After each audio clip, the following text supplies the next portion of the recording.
I ain't no superstar, but I know people recognize me sometimes. You know what I mean? Mm-hmm. But it's cool. You know what I'm saying? Like if I can walk amongst the people and relate with the people, that's all I can't even ask for no more. I can't, cause that's who I am. We all the same. We all the same people. Like we're human beings, man. First, we human beings before you're a bus driver. You human beings before you a rapper. You human being before you a iron worker. Like yo, we human before I was human. I was a human being before I thought about rap, and I'm gonna be a human being after rap. So why you feeling yourself? You know what I mean? Like, right. Dudes be feeling themselves. Women be feeling themselves. It's like, yo, we all gonna get old. So you can call me old. You can be young. And it's like, yo, that don't faze me no more. You gotta try to get to my age. I don't have to get to your age. I've been there already. Right. Say that again. Cats don't, man. I know people who, oh man, you old, because, I'll be 50 in August. Oh yeah, you old. Yeah. It's like, yeah, you better, old ain't gotta be told, Yeah. It's like this. It's like, yo, your task is to make it to our age now. Yeah. It's insane, man. And it's amazing, it's refreshing, it's amazing and refreshing to hear someone who does have fame, who does have acclaim, and is considered one of the best in his craft, and realize, and he's the same person. You sound like you're the same person you were before you blew up. Like, hey, I'm OC, but I'm just a regular dude at the same time. That's dope, man. Right. Listen, any phase that I went through, I went through it in 1994. Mm-hmm. And if I gotta, if somebody checked me, they checked me back then, because, it's only natural. You young, you go through your little feeling of self phase. Mm-hmm. But, after that, after you wake up and realize, I gotta do another album. I gotta, hopefully people will mess with me on the next album, and hopefully I'll be around long enough to say, I wasn't a one-hit wonder or overnight sensation or something like that. Like, it's some crazy factors to think about. So, like I said, I went through my phase in '94, but I wasn't calling people peasants and spitting on them. You know what I'm saying? It was just like, you young, you're not thinking about anything. You feel invincible, but you either stay on that high horse or you come down. And I came down real quick, because it was like, I can be out of here tomorrow, or this people might not even mess with me after this first. You know what I'm saying? Anything can happen, so you got to humble yourself. Man, that's dope. Something I always noticed, that you part of one of the most legendary crews in the history of the culture. But what I really like is, you'll do an album with Apollo Brown. You'll do music with this guy. You'll do music with that guy. It's not just your crew. What opens your eyes to doing that?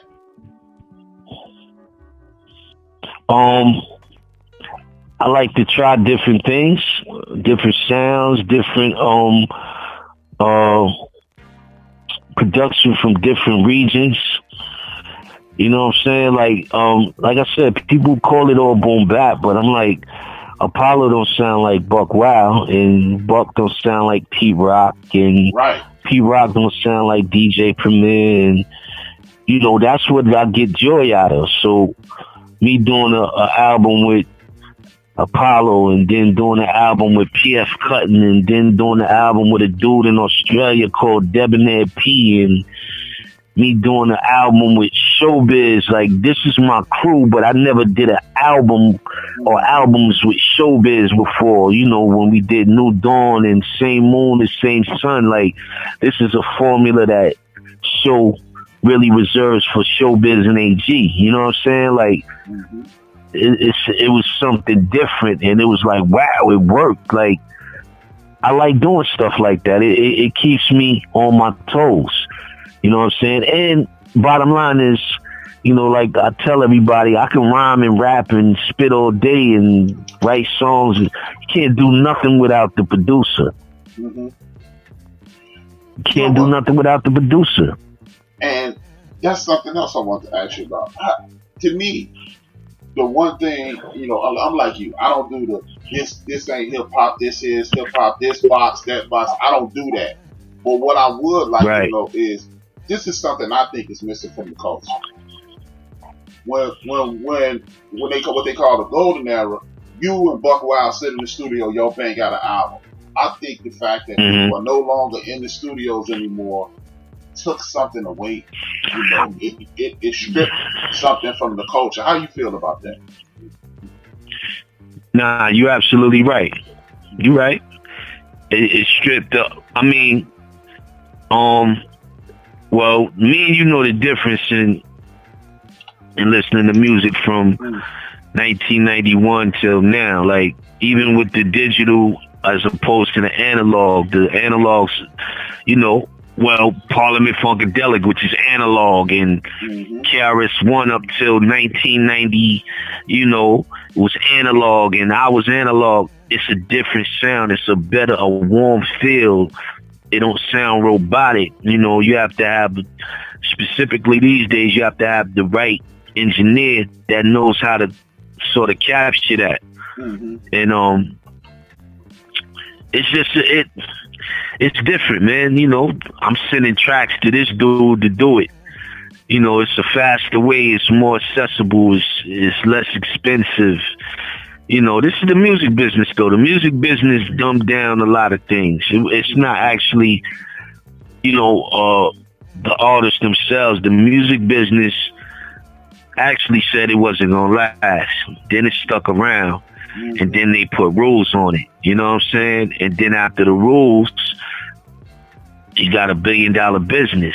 And now, everybody's controlling and marketing. And I think music worked back then because you wasn't expecting so much. If it just caught on, it caught on. If a record caught on from Chicago that was popping, and just in Chicago, and word of mouth, literally, or through record stores, mom and pop pushing that record, those days is over with. But like I said, the music is still, people don't understand music is still young. Don't realize. Yes. It's still young, man. Right. It's not a long time. And the plus right, the gift in that is it's the biggest music on the planet. Man. Oh, I can still hear my 40 mom years saying, young. I can still hear my mom saying, turn that mess down. That ain't even music. They just talking. Like, yeah, you don't understand, Mom. You don't understand. And now it's like everybody. I actually get angry sometimes. When I'm angry, I actually like roll my eyes, like, yeah, whatever. When I hear hip hop on things with people who I knew used to diss us. Like when you first popped off, if those were one of the people that was like, whatever, it'll be gone tomorrow, and now they got hip hop and that stuff, and I'm like, yeah, whatever. I see you now, man. Now look at you, So yeah, man. You know what's funny? You saying that? I remember Bruce Willis making little remarks about hip hop back in the day. When he was doing all them Die Hard movies, and then you see him at the Grammys 20 years later dancing a Puff and dancing to Fat Joe's Lean Back, and it's like, yo, this is funny now. He used to have little slick quotes in his movies about hip hop. That ain't wrong. What is that? Now he's leaning back. It's like, wow, okay. I ain't forget that. Man, hey, I was thinking about like this Jordan documentary that's on ESPN now. And telling the story. He's a clown to me. Man, he keep a big red nose and some shoes, big shoes, if you ask me. Yeah. And now he playing LL and he playing Nas, and I'm like, you don't even like hip hop. And that's what bothers me about the culture being pimp, because it's like, y'all didn't even mess with us at first. We was some throwaway thing, skibbity bibbity, it was all this, it was no respect, and now everybody on our feet. Yeah, I like that. I like it, but I hate it at the same time, because Now it's it gets watered down, and then when they water it down, that's what allows people to take over and push out anything that you want. Because I'm gonna tell you, the reason I never even thought about rapping is because I'm at my man Tran Brown crib, and he used to let us get on the tables. So if you have your tables, you go on tables, you go to Tran crib, he'll let you spin for an hour. And I can remember people just dissing us, and like one of the biggest, like I said, house music was the biggest thing in Chicago. And to this day, I refuse to go to the house picnic. It's the biggest house picnic in America. People fly in from all over the country. I still refuse to go because they used to look at us like we were trash. It was like, look at these guys, these hip hop guys showing up. They did have all the nicest girls. I can't front. But it still bothers me. And now I see it in everybody's video and every commercial. And it's like, yeah. I mean, you stop the average person on the street and they tell you they rap. Like it's everybody ain't supposed to do it, but who am I to say? Right. But hey, everybody ain't dope. I'll tell you that. One of my favorite songs is Crooklyn Dodgers. You want to talk about that? You, J. Rule. Oh, what about it, man? How was it to do that? Chubb came in, did his verse in like 10 minutes, 15 minutes, and left me and Rule stuck to come back. We looked at each other and we was like, yo, we're coming tomorrow, man. Preem was like, tomorrow, like Preem wanted to get the song done. But Chubb came in, knocked his verse out real quick, talked, shot the breeze a little bit, and left. And me and Rue was like, yo, you peep that? He's like, yeah. Yeah, man. Like, we out. We come back with something tomorrow, Preem. Wow. And that's how the song came together, honestly. Wow. Okay, since you said that, okay, you told me Slick is one of your favorites. And those guys, who are some of the people, even from our era or now, that make you go, wow, today, or even outside of your favorites?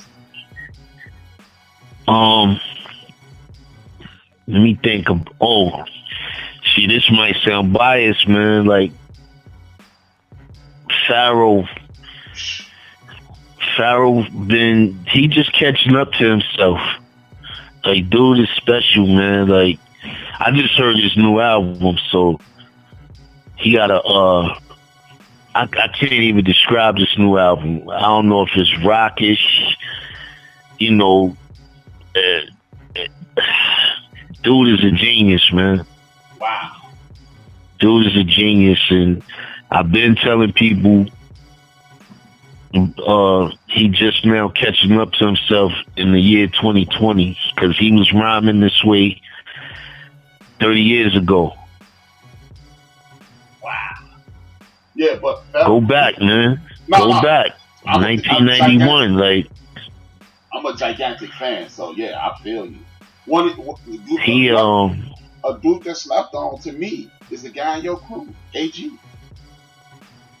Oh, nah, A is a different machine. Like, A is a battle rap dude, as well as A is a genius. I always call A a genius, and I mean, like, people talk about Einstein, Tesla, and all these people. A is literally like a genius.